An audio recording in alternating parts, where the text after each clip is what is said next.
విషయంలో దేవుడిని నమ్ముకుని మరొక విషయంలో లోకాన్ని నమ్మటం కాదండి. కేవలం కొంతమంది ఏం చేస్తూ ఉంటాం, మనం ఏదో ఒక విషయం దేవుడిని నమ్ముకుంటాం, కానీ మిగిలిన విషయాలు ఏం చేస్తాం, లోకాన్ని నమ్ముకుని ఆ పనులు చేసుకుంటూ వెళ్తామండి. కానీ మనసు ఆయన మీద పెట్టుకోవడం అంటే ఎలాగా, యుగ యుగములను యెహోవానే నమ్ముకొనుడి.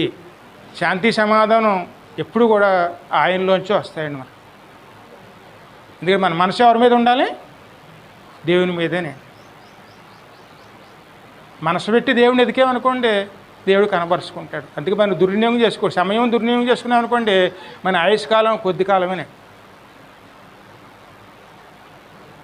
ఒక్కరోజు మన ఆయుష్లోంచి దేవుని కోసం ఉపయోగించుకుంటే ఆ రోజంతా మనకి శాంతి సమాధానం ఉంటుందండి.